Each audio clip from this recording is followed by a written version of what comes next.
Welcome, everyone. Thank you for taking your time out of your busy day. And we're going to try to keep it under 30 minutes. But welcome to the CEO versus Brand Connected Circles webinar, where we're going to talk about leveraging the voice of the CEO to build your business. Today, I'm here with Milena Pierremont, who is the founder of Connected Circles, who helps CEOs specifically on LinkedIn to position themselves in a strategic manner to drive and build their business. So I would like to give the floor to you, Milena, as you can tell us a little bit more about your vision and what we're going to discuss today. So thank you, Lars. It's a pleasure to be here with you today.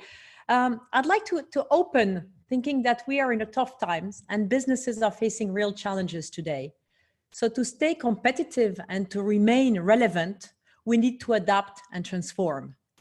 And the real question is, how are we going to do that in a world where the new technologies are giving us the possibility to bring improved customer proposition, in a world where new business models are emerging?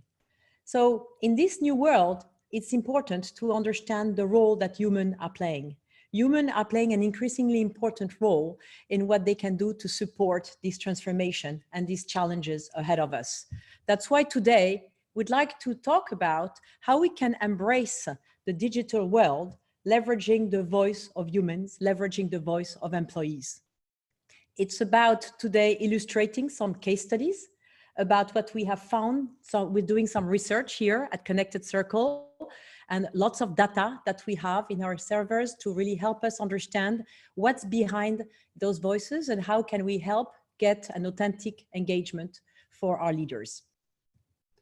So the digital game of today is really about transformation. We've seen in the last couple of months that we now have to run digital businesses. There's no more way around it. So your presence plays an important role in how you are perceived by your clients, by your stakeholders, by your friends, by your employees. And as we see, the more people are competitively on digital platforms, the more it becomes a cost to really reach, especially the people that you really want to reach. So today I want to really introduce you to our ideology and our data behind why we think and why we know that CEOs are so important for driving the force behind the growth of a business when they actively engage on a social media platform. And for us, the preferred one is LinkedIn, but we'll jump into a little bit of examples of other platforms as we go along. Just for today, I wanted to keep it short. So we're going to go into 30 minutes. At the end, we have a part where you can ask some questions. Throughout the whole show, you just can't ask questions. No problem. We're going to come into that later on, but I want you to just, if you have anything coming in, just pop them into the chat and we will come to it as we move forward. Great. So what's the opportunity today? We would like to talk about leveraging the voice of your employees, starting with the CEO. We call it the CEO, but he represents, in fact, the leader. And this has to be done together with your brand. It's not one versus the other, but it's one with the other to give an optimal impact for the company. And what happens is that we have found 6 reasons why the voice of the CEO matters. And we'd like to cover today those 6 reasons. And a little bit about the reasoning why we did our data is we took a hypothesis of looking at, do brands engage more or do leaders engage more? And how do we see that on the different platforms and specifically LinkedIn? We really dove deep in looking at the specific profiles and looking at the specific people. And I'm going to give the floor again to Milena to show you a little bit about the why we did it and why it's so important for you as an organization to be visible. So when you have a number of 71% of employees who agree that it's critically important for their CEO to respond and to be there in challenging times, this is something we see every day. Actually, employees are waiting for their CEOs to give them some pointers on industry issues, political event, national crisis, employee-driven issues. And we have experienced in the last 6 months where business has been very difficult, that at the end, the employees who took the lead and the leaders who took the lead to help their employees in having a voice and making a difference, through the digital platform have gained significant impact.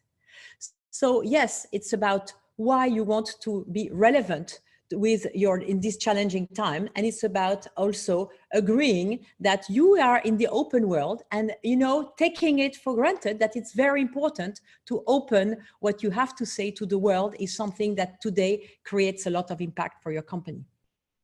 And why is that the case? Because I hear so many things about human type selling. Why is it the case that we as leaders or as professionals have to be visible in a specific manner? Well, that's a really interesting question. And I think we have this buzzword of H2H, which is human to human. But at the end, it's about, the narrative of a human, which is a person, can be very persuasive and can be very relevant in the times today. So it's really trying to convince and trying to share personal experience or to give an opinion on what's happening on a industry issues, and to say that, from a person to person. And I think we're only at the start of unleashing the power of this H2H type of communication. Yeah, because for many people, we've just only started to engage very digitally. There were obviously, before this whole crisis started, there were a lot of people who already engaged in digital manner, but now it's transformed it in a super speed. And you might not know especially how that needs to be done. And this is where we looked at the different brands that are out there and their specific CEOs on how they do it and what are some good examples that we can see. Here, and we took the different I have for me 8 different platform, or the 8 different CEOs and different brands that we looked at that we're going to highlight for today. And it's really the study that we looked at the specific people, what was posted, what was the context, what was the result that they gained out of it. And I'm going to go a little bit deeper into the data that we get at and what we saw and what we thought was a hypothesis. And now we kind of know and can say with backed by data that it is truly the case that for many brands, the CEO or executive profiles do way better than the brand itself. And it's, as you can see, we took a couple of small to large companies from the different industries. And maybe some of you who are watching in from the US are not as familiar with certain brands, but we love our Dutch brands, so we want to showcase them as well. So here we have 2 examples of Coolblue, which is a big e-commerce player in the Netherlands, similar to like Amazon we would have in the US, and Volkswagen, where we see that even though both of the leaders have less followers than the actual brand page, their average engagement and their overall reach is much higher than the actual brand page. And this is something that they utilize to their effectiveness, especially Peter Zwart, who's from Coolblue. He does know, okay, this is a channel that I have to engage with. This is a channel that I have to take for my brand building, but also for my business brand. So if we look at the next one, the Banco Santander is maybe a little bit more familiar, and we have Spanx, which I know that some women in the room are gonna love it. And we can see again that the follower rate is a little bit skewed, but the average engagement is way higher. If we look at the previous examples, they were, 100, 200% more engagement. But if we look at these examples, these leaders completely blow their brands out of the water in terms of how many people they reach and what kind of conversations they can have in a digital manner with the people that matter to them. Because if you really understand and curate your network, you can really specifically pinpoint on all the stakeholders that are very relevant for you. Again, we love taking this data. We have so many more examples, but in this case, you can see that sometimes even by more than 7,000%, your leader can outperform your brand. And it's not to say that, hey, forget your brand and only focus on your leaders, but you have to let them work in unison to make a coherent story that your stakeholders, your employees, your vendors, your suppliers would love to see and love to engage with, so that they get more of a human approach and an authentic approach to your specific organization. So I think one of the words that are, we can summarize with this idea of H2H, this idea of meaningful conversation. And today, CEO profile can drive meaningful conversations. And the word communication, today should be changed for conversations. This is the future of communication, which is all about establishing, a point of view between 2 individuals. And here, Jeff Weiner, which is the CEO of LinkedIn, is talking about emotional intelligence, and he's taking the time to really express why it matters to him, you know, and he brings that topic home and then express in why he's sharing about that topic. And this is about creating meaningful conversations because people crave for connection. They want to be engaged in something that they care about. And look at the 130 comments. That's important because this is this is the start of a good conversation between the Jeff and the audience that is putting some interesting comment on the on the platform. And in the digital world, it's not as much as who do you know, but who knows you? Because I can shout out some names of, even if I would only drop their first name, you specifically already know which brand they are attached to. But there's many brands out there that are not the case, but your leader does visionary work and can bring that vision much broader than the brand can do. As you can see here is another data point that we looked at. And for the people who are listening in later on, this is broadcasted live, but if you're listening in on the podcast, you can watch this, our screen, you can watch this whole presentation on our website, connectedcircles.net, and on our YouTube channel. And there's even more goodies there. So please visit the site so that you can get a little bit of extra. But I'm not going to tell you what, you just have to visit it if you want to know more. If we see here from the 70,000 CEOs we looked at, we took all of their posts. We took 70,000 posts from different CEOs and different brand leaders. And we really looked at like, what did they do? Okay, in this case, LinkedIn's leader scored actually less than what his brand did, but it's on his own platform. So maybe that number is a little bit skewed, but at the same time, if we look at the majority of them, the brand, so the blue lines, are much higher than the red, or much lower than the red line. So the leader in this case. So if you look at the numbers consistently, you see that the leader in terms of engagement and conversation reaches much more. If we would look at specific views, if we look at specific people who would be engaging, I am sure that we can see that these are the people that drive relevance within the company compared to a brand page. Again, if you want to see all these data points, feel free to visit our website and we can give you a customized dashboard for your brand and your profile if you want so. As you can see here, on average, if we look at all these CEOs that we looked at, they get 144% more comments than the brand. Then again, with this data, we looked at the different topics of all these 70,000 posts. So we really took an AI project to look at like, what kind of topics are people talking about? How are they putting in emotion? How are they addressing specific topics? Are they addressing specific people? And how do they use that? And what kind of topics do they talk about? So this is a gift from me to you for today. If you look at what CEOs are talking about on LinkedIn, they talk about industry trends, sustainability, digital transformation, business transformation, the professional and personal development of themselves, educational topics, technology, innovation, social responsibility, obviously the economy, and what the future of work will bring. That doesn't mean that everything that you talk about has to be about these specific topics, or has to be about your specific vision in your company or your specific company related goals.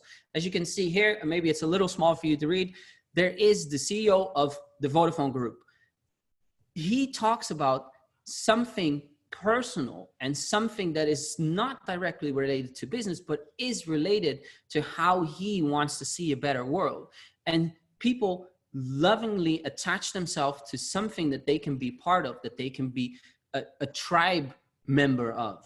And as we look at our organization, we want to make sure that people become part of the community that is the service and the values that we bring. And that's something you can talk about besides all the topics that we've just shared with you. So that's really interesting. We have a question which is asking what type of leaders, is the leader that would like to involve in this, in this leadership role. And we say to be able to post and give this kind of, a message. I do think that the leaders today that would like, to share is someone that recognize the importance of giving, is a CEO that is totally fit for the purpose of taking his own platform to really expose and create conversations, because you need to be there to expose yourself, and you need to be there also to give to your audience, that you recognize the audience that you have following you. So it's important, to be in a give and take type of relationship as well. So can you give me a little bit more of an insight why CEOs should be more human, should be more authentic, and talk about the example that we've given here?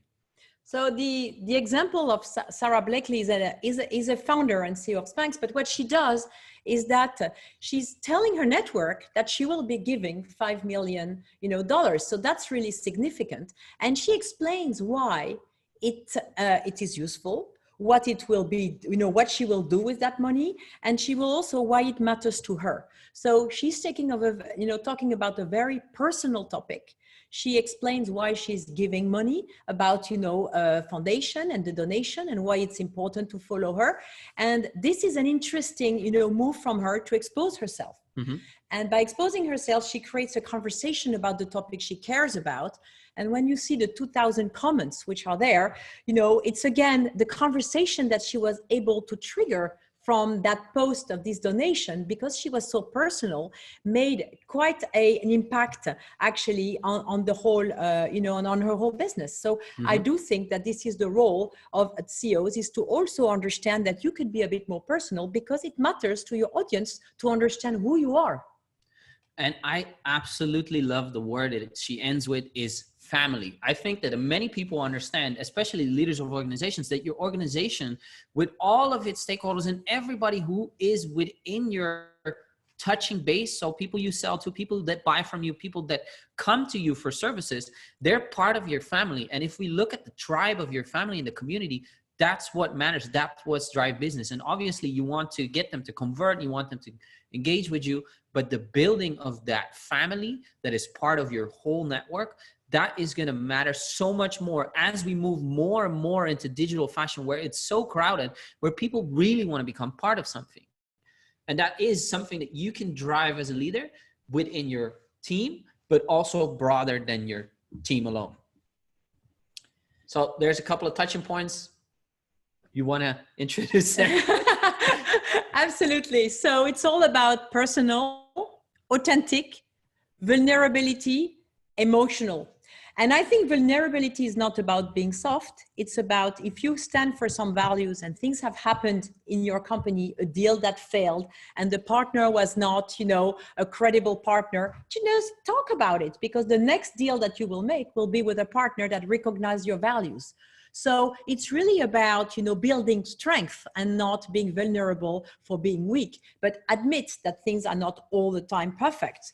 And I think the emotional, for certain people that, that can relate to certain emotional topic, I do think that this is also a nice angle to understand and to express some sentiments, especially looking at, employees, what's happening with the employees in the company.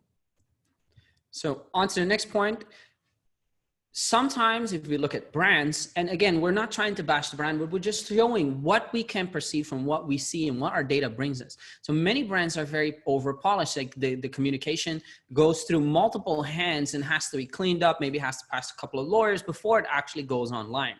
And I want to make that you understand the point that if a brand publishes anything, yes, it might be the exact same message that they're putting out, but they can be very staged and overly edited and make sure that it doesn't really have that human, authentic emotion anymore.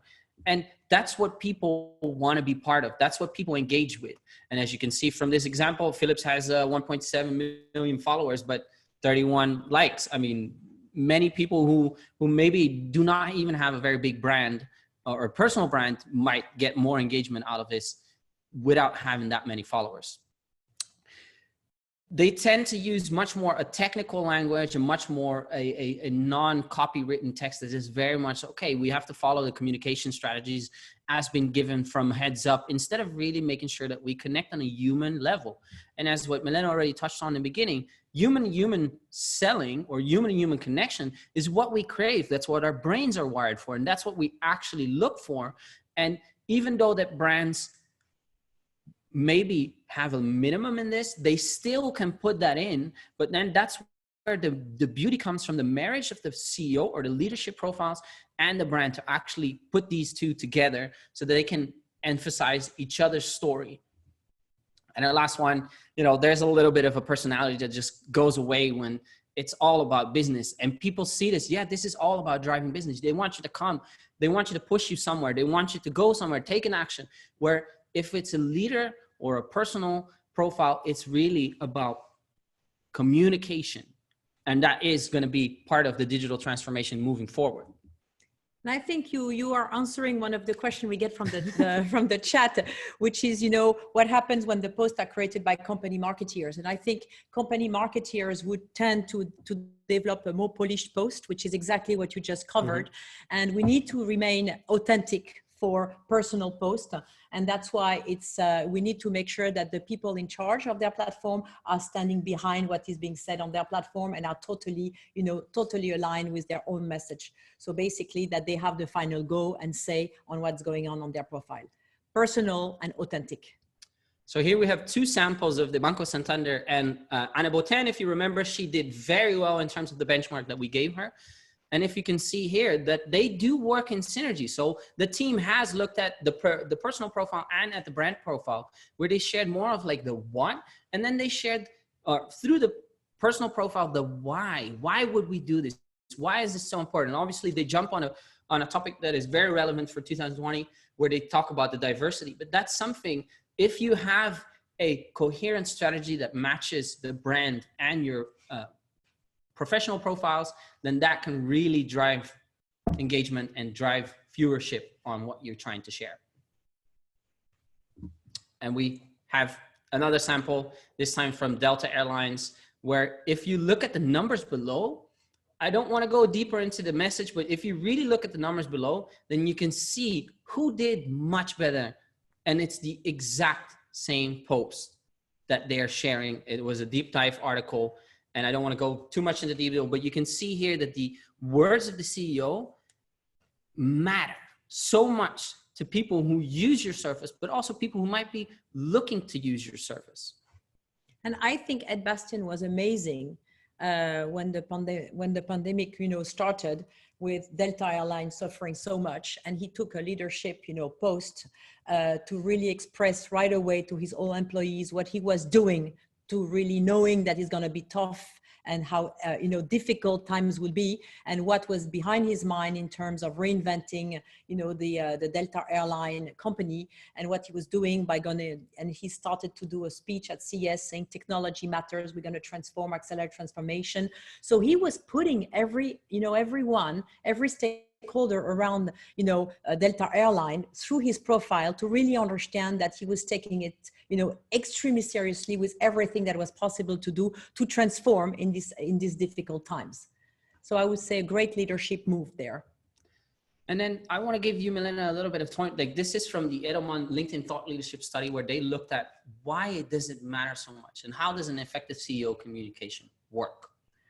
Well, it matters so much because today times have changed. You can talk to so many different people out of your own LinkedIn profile, out of a post, and you can also, express your thoughts in such a different way. So it matters because trust is what you can acquire between two people.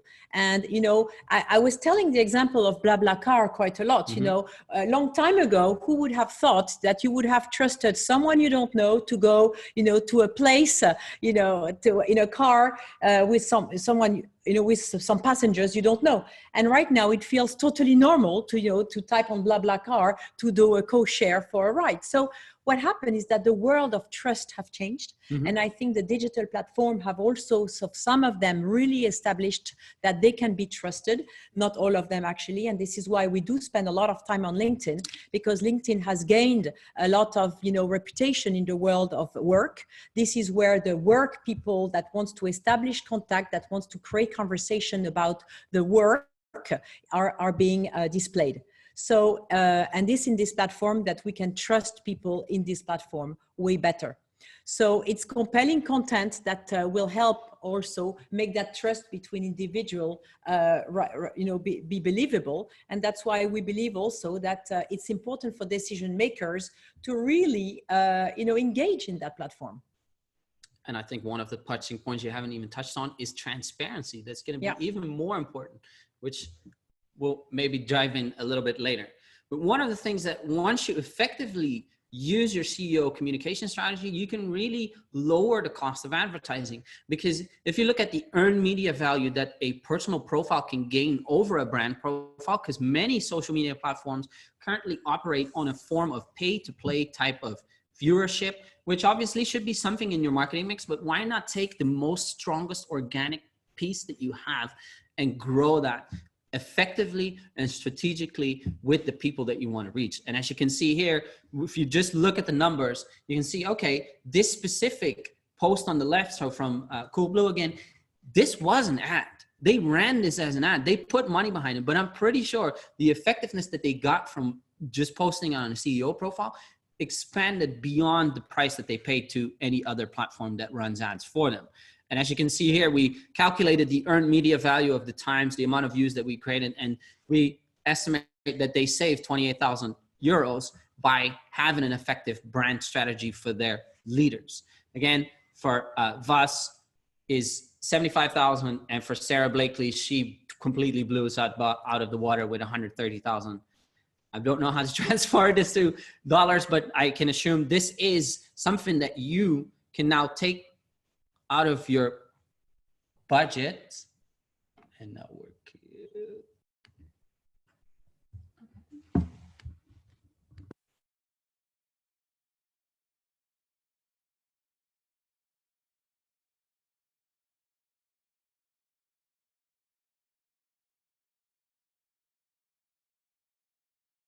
We have a little technical difficulty. I think if you can drop in the chat that you can still hear us, then we can keep on continuing. Because waiting. Yes. Ah, nice. Okay. Sorry, there was a big red sign on my screen saying something's going wrong. So just want to make sure that you can still hear us. We're almost at the end of our presentation. Basically, within our philosophy as Connects a Circle, and Milena will talk even more about this, but we really believe that data-driven insight can create human-driven content. So in this world, we love combining all the areas of unique content, people, and data to make a strategy that really works for you. No, absolutely. And so I think, I have a question which I see, which is very relevant to end the presentation, which is to say you talk about CEOs a lot, but what's happened with the staff in the company. Yeah. And I think we use the word CEO because we think it's a chosen voice for the company. But of course, there are a lot of voices that can be chosen by the company to be the voice of the company. So it is more like, how do you orchestrate within your company who are the voices that will represent you, and how can they act as role model for the whole staff and for the people that really wants to engage with the content that matters to them. So that's really more what we are about. Okay, if we have the time to go into a couple of questions still, because we're still under the 30 minutes. Cassandra, thank you for your question. What about co-founders? Are their voices the same strength, or are they as good? And I think if you look at the whole platform of LinkedIn, every single leader and manager and even private personnel that work within your company can be a brand advocate and specifically network with people that may matter to them, and specifically use content for people that matter to them.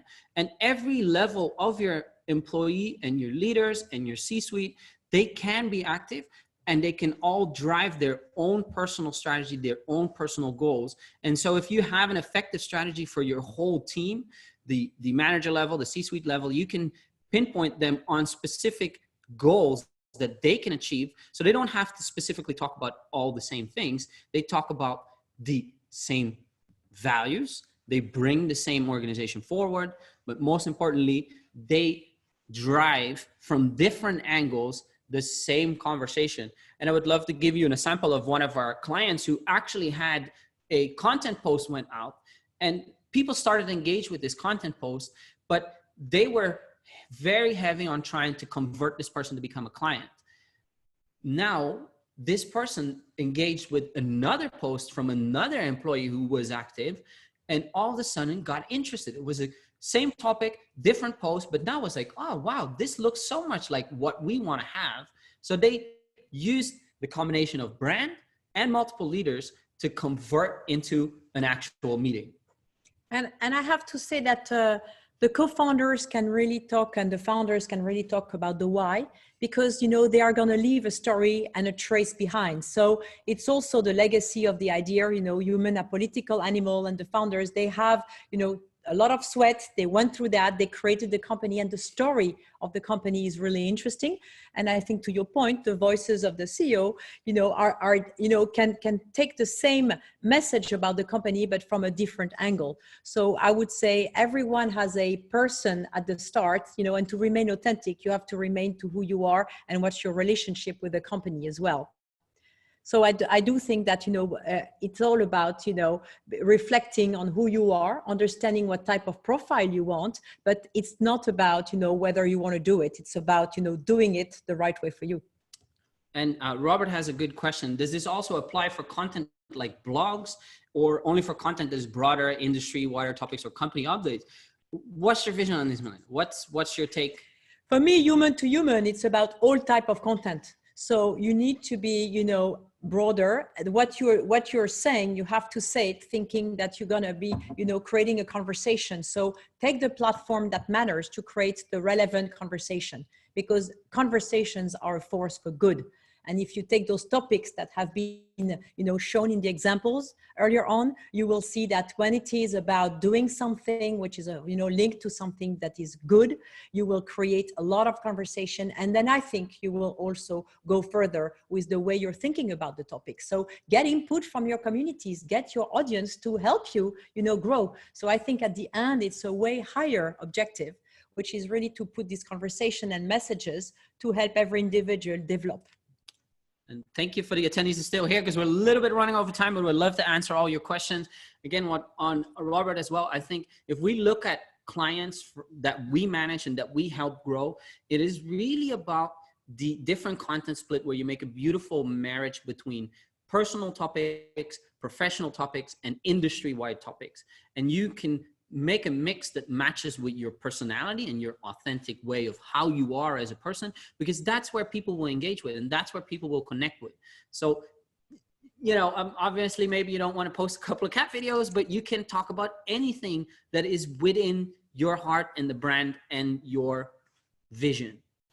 I love this question, actually. Why LinkedIn, and should I also expand to other platforms?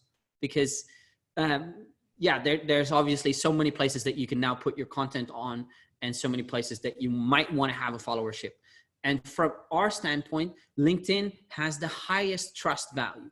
If I look at other social media platforms, I might trust them, but anybody could say anything on their page and pretend to be somebody. Where in LinkedIn, if somebody says they're CEO or a leader, or I can see their background, I can have a sort of trust that I know, okay, this person really knows what they're talking about. This person really has the background to be believable and understandable and bring the value into my life, because I know who they are and what they stand for. And if you look at all the data that you can see from different platforms, LinkedIn has the highest trust value because there's not that much clutter. Well, thank you very much. Thank you, everybody, for being here today. And what is your closing remark? What are we going to give them as staying on for this long, Milena? I would say remain authentic and true to yourself. Thank you, everyone. Again, if you want to listen in, you want to know more about the data, feel free to visit our website, and you can see this whole presentation. You can see the data points. You can see who we actually follow. And I'm happy to showcase you a personal dashboard if you want to, as a gift from us to use, so that we can give you a couple of pointers on how to improve your current LinkedIn presence and how you can take that forward strategically in a digital fashion. Because today, 2020, this is all about how we present ourselves online and how our personal brand shows what kind of value we bring to the world. Thank you for watching. Thank you.